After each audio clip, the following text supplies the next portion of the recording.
दर्शकों, जय श्री राम। ज्योतिष जानकारी में आज आपके साथ एक नए विषय के साथ मैं आया हूं।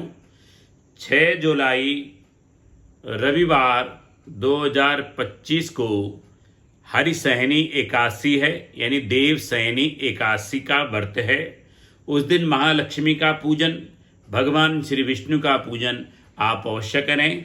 4 महीने के लिए चतुर्मास प्रारंभ हो जाएगा और भगवान श्री विष्णु जो है योग निद्रा में चले जाएंगे और भगवान शंकर सत्ता संभालेंगे। तो भगवान शंकर की पूजा का दिन प्रारंभ होने वाला है और 6 जुलाई को आप भगवान विष्णु का एकादशी का व्रत करें, माँ लक्ष्मी की पूजा करें, नारायण का विशेष पूजन करें, दूध दही शहद गंगा जल से शकरा से उनका स्नान कराएं, तुलसी पत्र चढ़ाएं, आरती करें, मंत्र का जाप करें।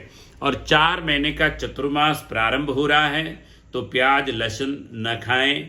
भगवान का गीता का पाठ, भागवत पुराण का पाठ, विष्णु सहस्त्रनाम का पाठ आप अवश्य करें। भगवान के जो स्वरूप हैं, स्वरूप गाय माता, उसकी सेवा करें। पीपल के वृक्ष के नीचे जल चढ़ाएं, पीपल के वृक्षों का रोपण करें, गंगा स्नान करें, शुद्ध भोजन करें, भजन करें। इन 4 महीनों में आपको व्रत करने तो व्रत कर सकते हैं और इन 4 महीनों में आप प्याज लहसुन मांस मदिरा का बिल्कुल भी प्रयोग न करें।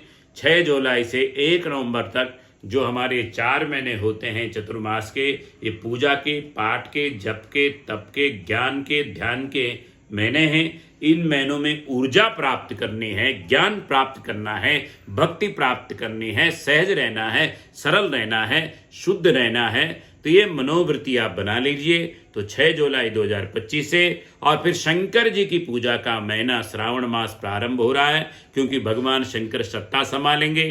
तो भगवान शंकर की पूजा, आराधना, उपासना, साधना, श्रावण मास में शिव पुराण का पाठ करना, शिव चालीसा का पाठ करना और शुद्ध रूप से रहना। तो इस प्रकार ये चतुर्मास में आप अपने जीवन में, क्योंकि चतुर्मास में ही श्रावण का महीना आएगा, श्री कृष्ण जन्माष्टमी आएगी, रक्षाबंधन आएगा, देव दीपावली तक चलेगा तो दीपावली का भी आएगा।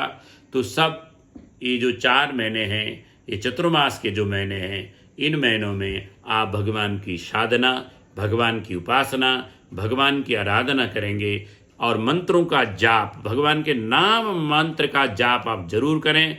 नियम कर लें, अगर आप 1 माला करते हैं तो 6 जुलाई से 2 माला 4 माला रोज करनी प्रारंभ कर दीजिए। अगर आप 1 अध्याय भागवत का पाठ करते हैं तो 2 अध्याय करिए। श्रीमद् भागवत कथा पढ़ते हैं तो सुबह शाम पढ़िए। विष्णु सहस्त्र नाम का पाठ करिए, नारायण कवच का पाठ करिए। तो इन 4 महीनों की ऊर्जा, शक्ति, भक्ति, ज्ञान, बुद्धि, विवेक, चेतना, सहजता, सरलता, शुद्धता, पवित्रता, करुणा के महीना है।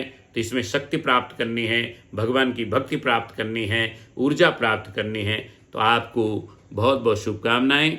तो देवसहनी एकादशी व्रत की भी शुभकामनाएं और देवसहनी एकादशी व्रत से अपनी साधना, उपासना प्रारंभ कर दीजिए। भगवान का रोज पूजन करना, तुलसा पत्र चढ़ाना, मंत्र जाप करना, मंदिरों में जाना, तीर्थ यात्रा करना आपके लिए बहुत अच्छा रहेगा। बहुत बहुत धन्यवाद।